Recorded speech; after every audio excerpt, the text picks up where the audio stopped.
You won't believe what happened after my last class of the semester. I thought it would be just another lecture, pack up, head home. But when my student asked to stay behind, I never imagined the confession he'd make. It wasn't just what he said, it was the way he looked at me when he said it. I've been teaching for over 3 decades, but nothing prepared me for that moment. Before I begin, tell me, from which cities are you watching? I always love hearing where you're tuning in from. Let me take you back to that day. It was the last Thursday of the term, and campus was unusually quiet. Most students were already mentally checked out, eager to rush off into summer break.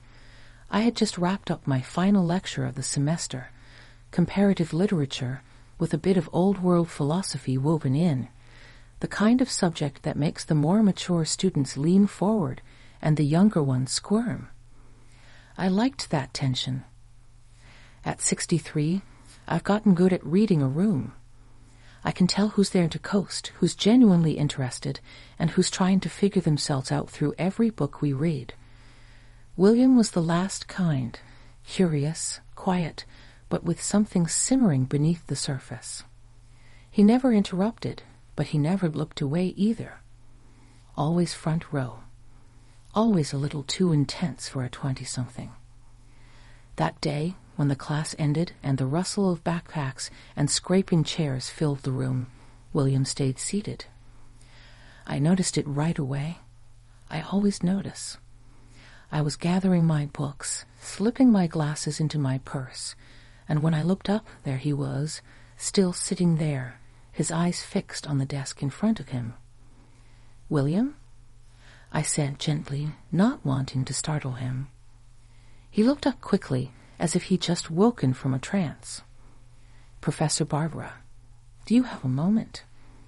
There was something tentative in his voice, not nervous, but careful, measured.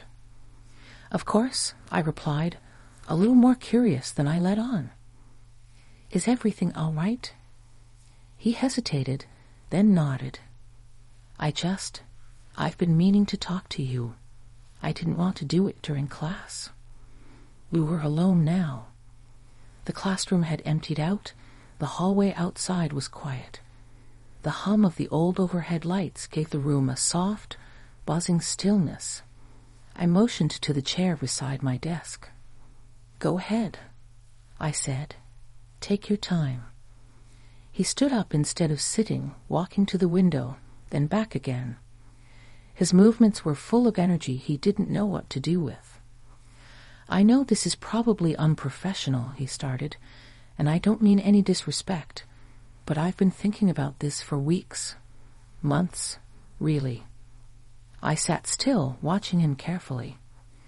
My heart beat a little faster, not out of fear, but out of a strange awareness.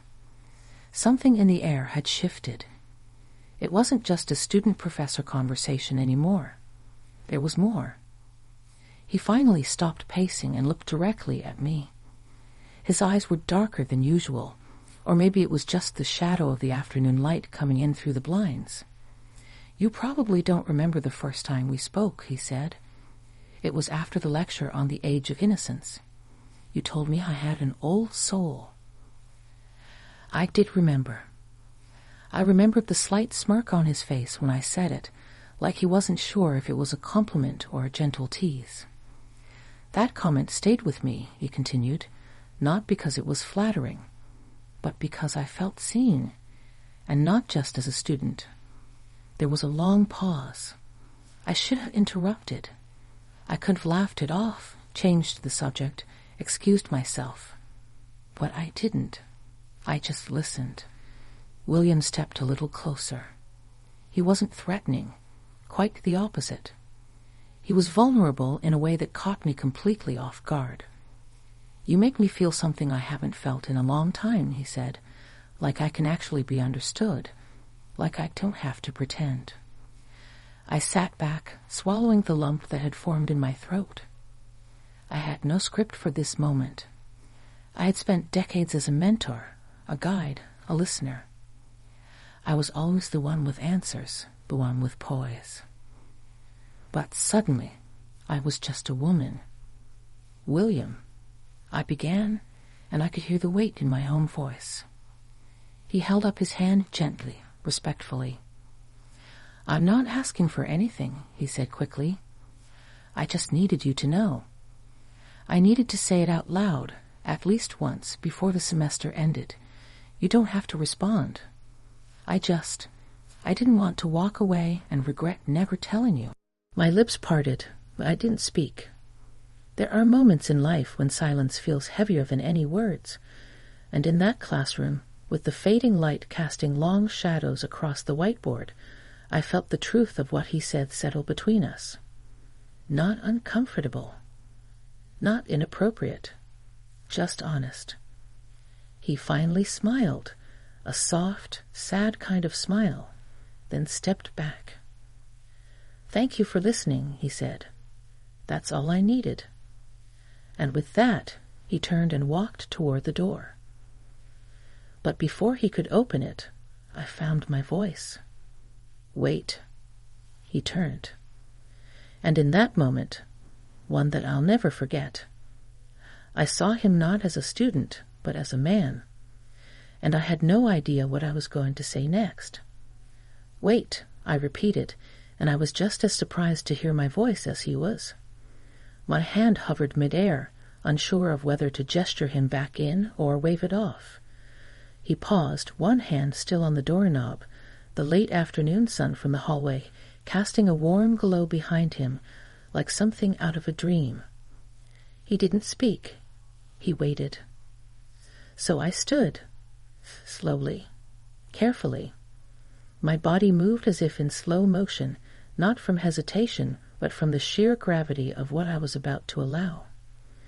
I'm not sure I know what I'm doing, I said with a soft smile, mostly to myself.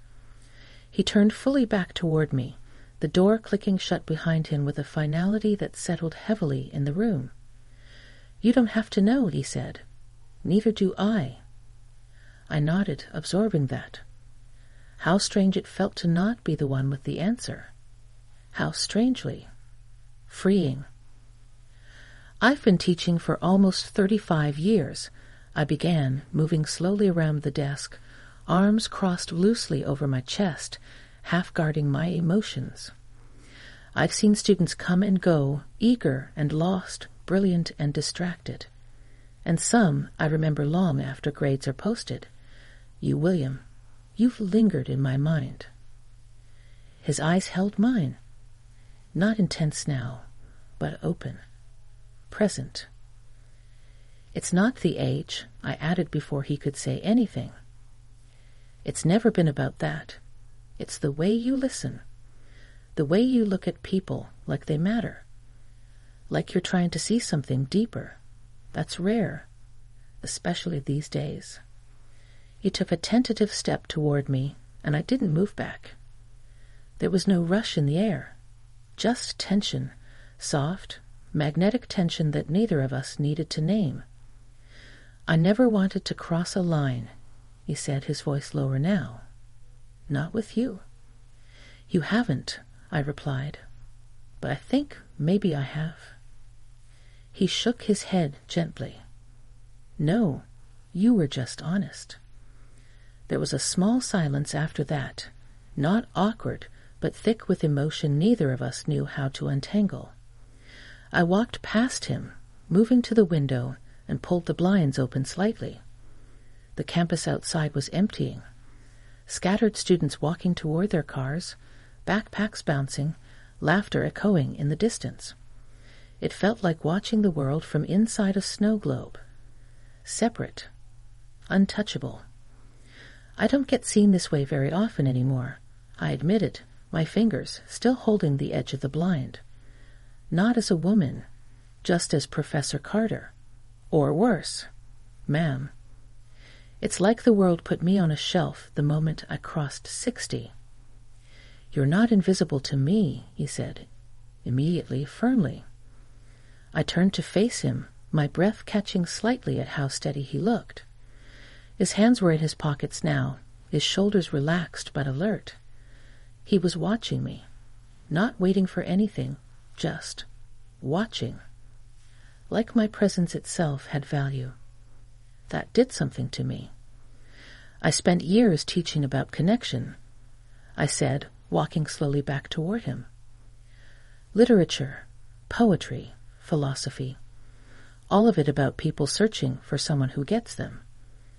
And yet, I never really thought I'd still be part of that search. You are, he said, a little closer now.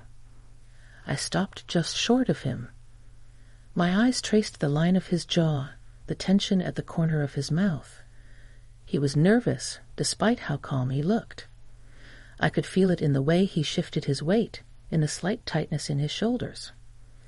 I'm not afraid of what you said earlier, I whispered.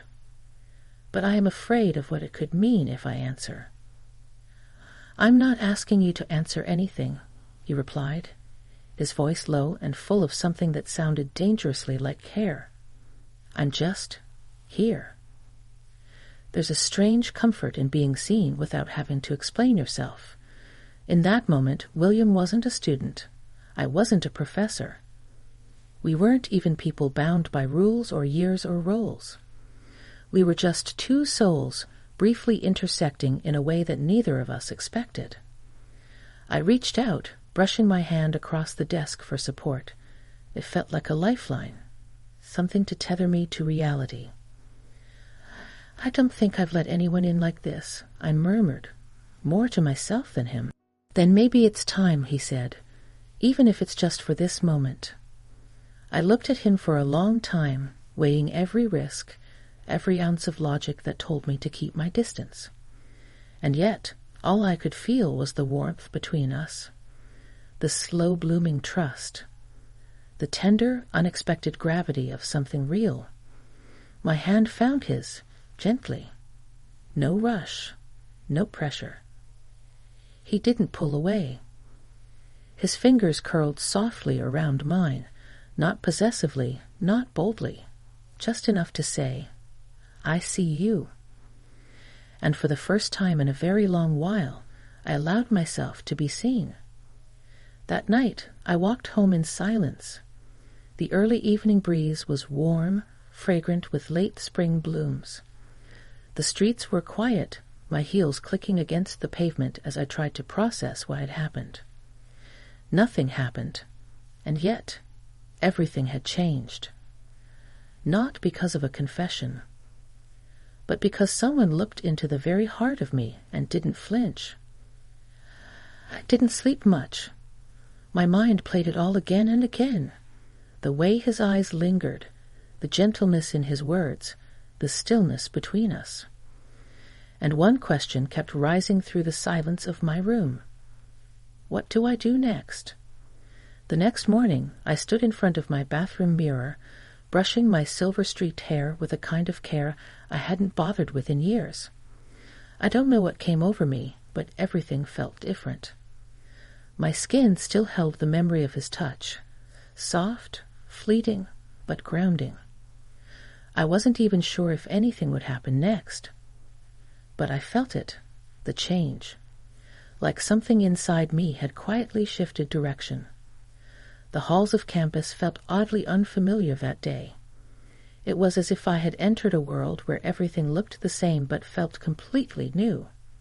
Students wandered past me, talking, laughing, headphones in, their lives moving forward. I smiled politely at a few former students who nodded in recognition. But my mind wasn't in that world anymore.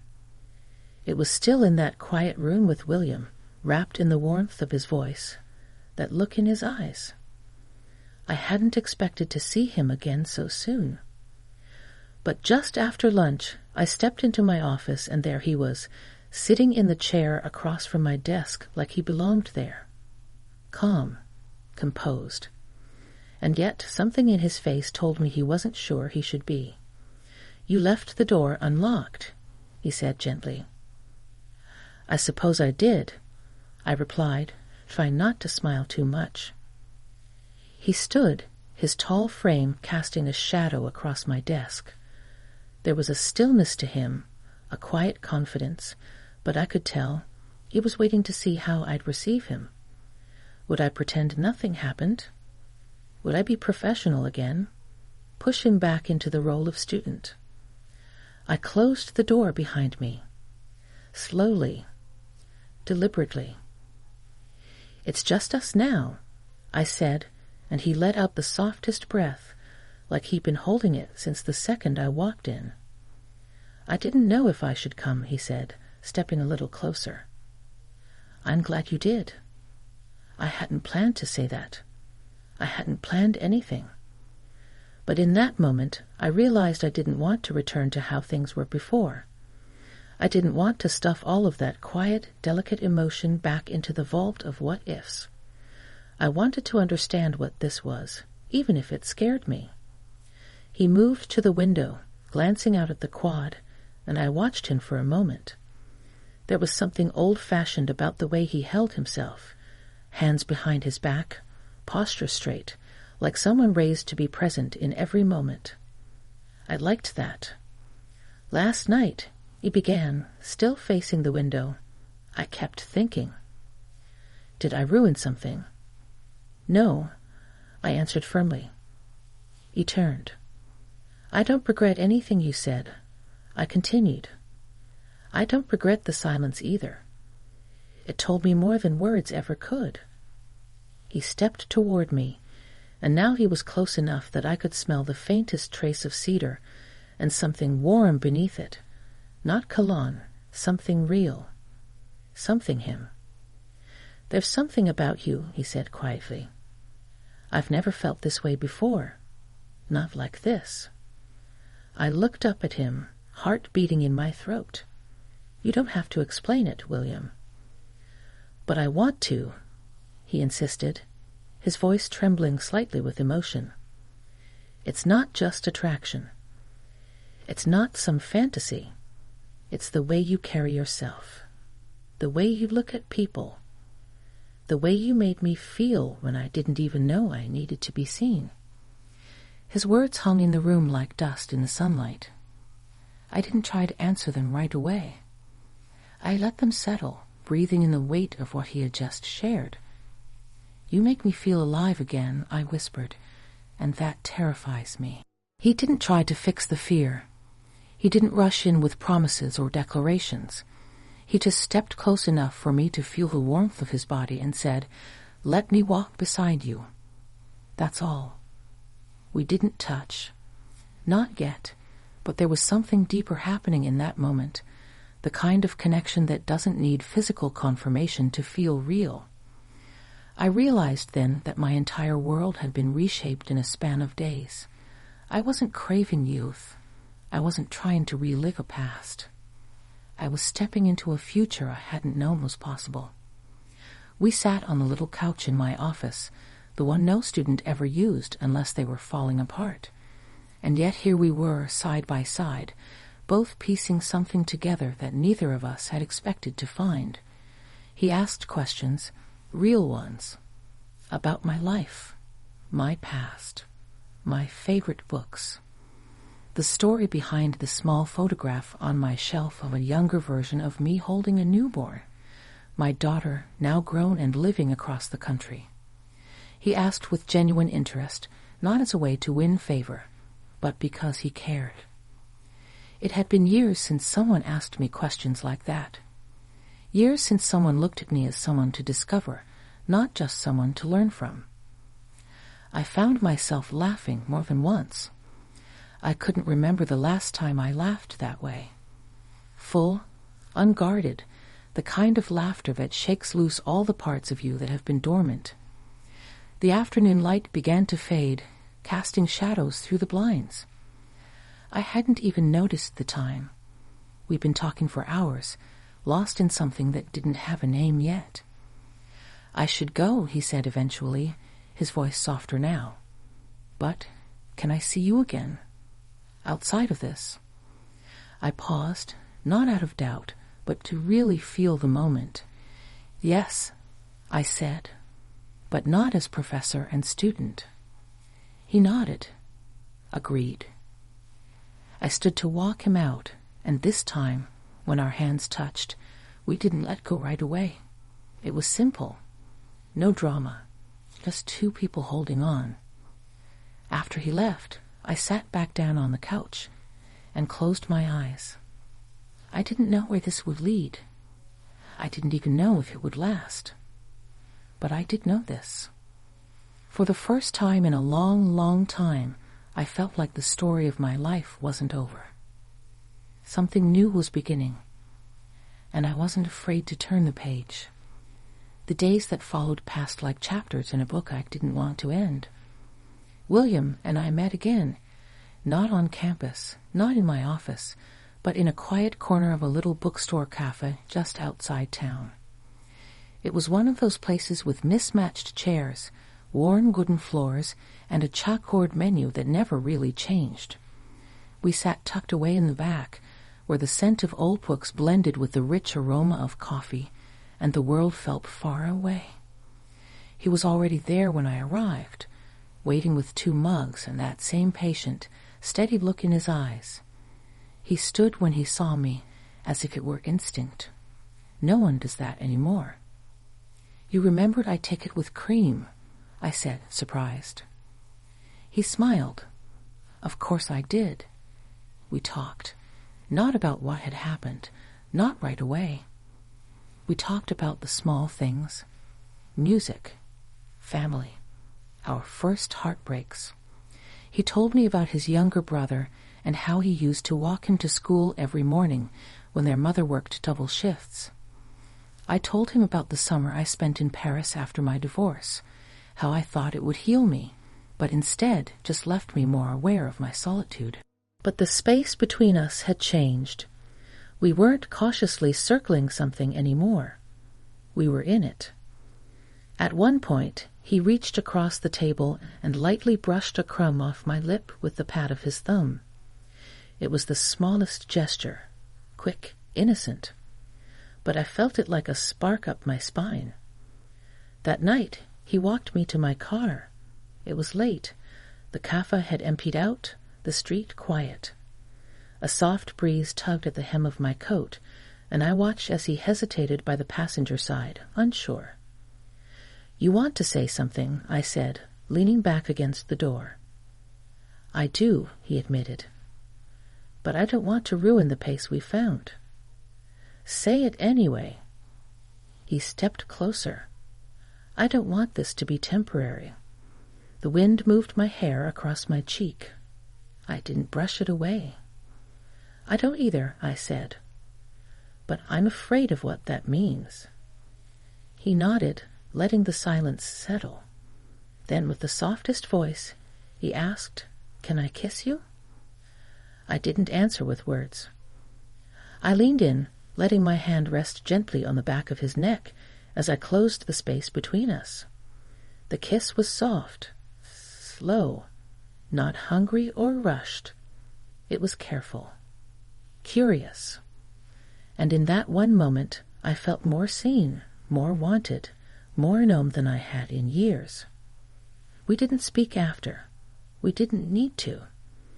Our hands lingered in parting, and when I watched him walk away, I felt something aching but beautiful, like the closing line of a poem you didn't realize you needed. Back home, I stood in front of my bathroom mirror again. The same silver-streaked hair, the same lines around my eyes. But I saw someone different, someone alive, someone unburdened. For the first time, I wasn't afraid of the years behind me, and I wasn't afraid of the ones ahead. William and I continued to see each other, quietly, respectfully, outside the frame of the classroom and all its rules. He was careful with me, never possessive, never demanding, just present. There was something so rare in that, a kind of masculine tenderness that held no expectations, only space. We took walks. We shared books. We stayed up late talking about things that had nothing and everything to do with us. It wasn't about age. It wasn't about power. It was about 2 people, in very different chapters of life, meeting at the intersection of timing, truth, and quiet courage. One evening, sitting on the porch of my house with a blanket over our laps, and a bottle of wine between us, he turned to me and said, "You make me want to grow older." I looked at him, eyes stinging. "You make me feel like it's worth it," I whispered back. There's something deeply human about being chosen, not despite your years, your scars, your history, but because of them. He didn't want a polished version of me. He wanted the woman I was when I wasn't pretending to be anything else. That realization, that kind of love, it doesn't shout. It whispers. It lingers. It stays. I don't know what tomorrow looks like. Maybe that's the beauty of it. There's no map for what we've found, no label neat enough to fit us into someone else's idea of right. But what I do know is this. He asked to stay after the lecture, and what he gave me was something I never knew I needed, not a confession, not a kiss, not even a promise. He gave me the chance to feel again, to love, not in spite of time, but through it. And I gave myself permission to let him.